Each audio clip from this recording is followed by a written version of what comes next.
నిజంగా ఈ బిల్లు గిట్ట పాస్ అయ్యి ఈ రిజర్వేషన్ అమలై 42% రిజర్వేషన్ అమలై మా యొక్క వెనుకబడిన కుల జాతులందరికీ కూడా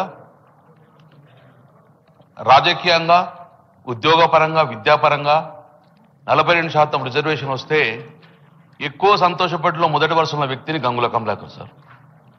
మా పార్టీ పక్షాన కూడా మేమందరం కూడా ఈ బిల్లు పాస్ కాయి తర్వాత ఎలాంటి న్యాయమైన చిక్కులు లేకుండా మాకు రాబోయే కాలంలో 42% రిజర్వేషన్ తోటి అటు మున్సిపాలిటీ కానీ ఇటు పంచాయతీరాల్లో కానీ మేమెంతో మాకు అంత వాటాగా రిజర్వేషన్ వస్తే మా ఎలక్షన్లలో నిజంగా ఇది అయితే గిట్ట చాలా సంతోషపడే వ్యక్తం చేస్తాం అధ్యక్ష.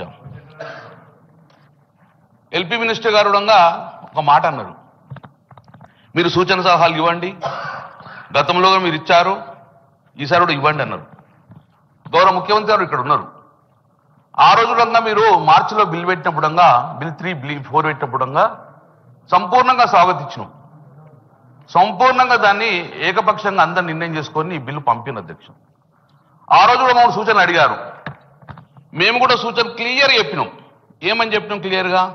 గౌరవ ముఖ్యమంత్రి గారు చెప్పారు, మీరు కూడా రండి, నేమ్ కూడా మెన్షన్ చేశారు, గంగుల కమలాకర్, శ్రీనివాస్ యాదవ్ మీరు కూడా రండి, అఖిలపక్షం తీసుకెళ్దాం, ఈ బిల్లు ఒత్తిడి తీసుకెళ్తాం అంటే yes sir will come with you అని చెప్పాము అధ్యక్ష. ఆ రోజు మార్చిలో 3 బిల్లు 4 ఈ పంపినప్పుడు మేము ఒకటే చెప్పాము, ఈరోజు శాస్త్రీయ పరంగా చెయ్యండి, శాస్త్రీయ పరంగా చేస్తే సక్సెస్ అయిన రాష్ట్రము తమిళనాడు, అశాస్త్రీయంగా చేయడం వలన ఫెయిల్ అయిన రాష్ట్రాలు బీహార్ కానీ మధ్యప్రదేశ్ కానీ యూపీ కానీ అశాస్త్రీయంగా చేయడం వలన కోర్టుతో మొట్టికాయలు వేయడం వలన అది రివర్స్ తిరిగి వచ్చింది అని మనం కూడా శాస్త్రీయంగా పోదాము, దయచేసి వెనుకబడిన కులాలను మోసం చేయొద్దు అని చెప్పేసి శాస్త్రీయంగా చేయాలని చెప్పి ఆ రోజుగా ఇదే సభలో మీద చెప్పడం జరిగింది అధ్యక్ష. కానీ ఏ రోజు కూడా మా సూచన పరిణామం తీసుకోలేదు, మీరు మమ్మల్ని తీసుకెళ్ళలేదు, పరిణామం తీసుకోలేదు, మమ్మల్ని పట్టించుకోలేదు. కాబట్టి ఇప్పుడు మీరు స్వాగతించరా, మీరు పరిణామం తీసుకుంటే ఇలాంటి చిక్కులు రాకపోవు అధ్యక్ష. 42% రిజర్వేషన్ ఇప్పుడు ఇస్తున్నామన్నారు అధ్యక్ష. బిల్లు తీసుకొస్తాం, బిల్లు తర్వాత జియో తీసుకొస్తామని చెప్పారు. నేను గౌరవ ముఖ్యమంత్రి సూటిగా అడుగుతున్నాను, ఈ రాష్ట్రం యొక్క అసెంబ్లీ తీర్మానం చేసిన తర్వాత బిల్లు పాస్ అయినాక జియో వేయాలంటే మరి ఈ 22 నెలలు ఏం చేసింది? మరి అప్పుడే మీ ప్రభుత్వం ఏర్పడిన తర్వాత 6 నెలలు ఇస్తామని చెప్పి కామన్ డిక్లరేషన్ ఇచ్చింది కదా, అదే రోజు మీరు జియో వచ్చి ఎన్నికలకు పోవస్తుండే కదా, మరి ఎందుకు జియో వేయకుండా సుమారు 6 కమిటీలు వేసిన అధ్యక్ష?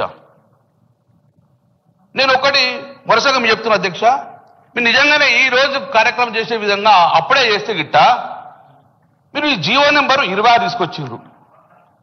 జియో నెంబర్ 26 మార్చి 2024 తీసుకొచ్చారు. బ్యాక్వర్డ్ క్లాస్ డిపార్ట్మెంట్ నుంచి జియో ఇష్యూ చేసిన అధ్యక్ష.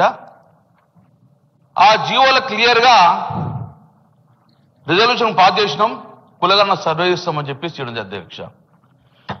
ఈ జియో నెంబరు బీసీ కమిషన్ ద్వారా వచ్చింది 26. దాని తర్వాత బీసీ కమిషన్ మాయమైంది, లేదు బీసీ కమిషన్. జియో నెంబర్ 18 తీసుకొచ్చిండ్రు, ప్లానింగ్ డిపార్ట్మెంట్ ద్వారా బీసీ ప్లానింగ్ డిపార్ట్మెంట్ ద్వారా సర్వే చేస్తామని చెప్పింది అధ్యక్ష. ఆ రోజు ఉత్తమ్ కుమార్ రెడ్డి గారి అధ్యక్షన కమిటీ చేశారు, బీసీ కమిషన్ మాయమైంది అధ్యక్ష 10 నెలల తర్వాత. నేను ఇవన్నీ ఎందుకు కోటి చెప్తున్నా అంటే సేమ్ ఇదే బీహార్లో జరిగింది కాబట్టి చెప్తున్నా అధ్యక్ష. మేము దయచేసి మేము రాజకీయంగా మాట్లాడలేను, మా సూచన పరిణామం తీసుకుంటే ఈ బిల్లు పాస్ అయ్యి రాజ్యాంగ పరంగా మన చిక్కులు లేకుండా యాభై చిక్కులు కావాలని కోరుకున్న వ్యక్తిని మేము. కాబట్టి జియో నెంబరు 18 తీసుకొచ్చారు అధ్యక్ష. సభ నేను గౌరవ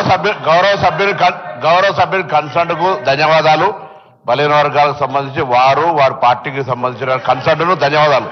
కానీ బీసీ కమిషన్ వేసినటువంటి ఆ బీసీ కమిషన్ మాయమైందనో లేదా జియో నెంబర్ 18 అనే ఒక్క నిమిషం ఆగండి సార్, ఒక్క నిమిషం వాళ్ళే అది కోర్టులో గౌరవ సభ్యులు వేసిన కేసు ప్రకారంగా ప్రభుత్వం డెడికేషన్ కమిషన్ సంబంధించి మేము బీసీ కమిషన్ చేస్తూ వారికి డెడికేషన్ అథారిటీ ఇచ్చినప్పటికీ స్పెసిఫిక్గా కొంత వ్యక్తులు కొంతమంది వాళ్ళ ప్రేరేపితం ఉందా లేదా నేను ఇప్పుడు అవన్నీ మాట్లాడదలుచుకోలేదు, కానీ వారి సహకారం అడుగుతా ఉన్నాం. ఇప్పుడు ఇలా ఇంత పెద్ద కార్యక్రమం జరుగుతున్నప్పుడు అపశకునంగా మాట్లాడకుండా సహకరించేటువంటి ప్రయత్నం జరగాలి అధ్యక్ష. ఇంత పెద్ద కార్యక్రమం మొత్తం యావత్ తెలంగాణ ప్రజలు చూస్తా ఉన్నారు అధ్యక్ష. 10 సంవత్సరాల్లో ఏం జరిగింది, 2018 చట్టం ఎవరు విమర్శించదలుచుకోలే. ఒకటే మరి జీవో 18 కోర్టు ఆదేశాల మేరకు 24 గంటల్లో డెడికేషన్ కమిట్ చేసినటువంటి చిత్తశుద్ధితో ఉన్నాం అనే మాట దయచేసి గౌరవ సభ్యునికి సమాజానికి చెప్తారు. తప్పుడు వార్త పోతనేటువంటి ఆలోచన తప్ప బీసీ కమిషన్ మాయమైపోయింది, బీసీ కమిషన్ లేదు, జీవో 18 నెంబర్ తెచ్చిరు అనేటువంటి రాంగ్ మంత్రిగా పనిచేసినారు బలహీన వర్గాల శాఖ, వారికి విజ్ఞతకు వదిలేస్తాను. గౌరవ ముఖ్యమంత్రి సభలో ఉన్న అధ్యక్ష, నేను తప్పు చేస్తే మీరు సరి చేయండి. మంత్రి గారికి వాస్తవంగా వాస్తవం తెలివై, ఎందుకంటే చెప్పేది వాస్తవం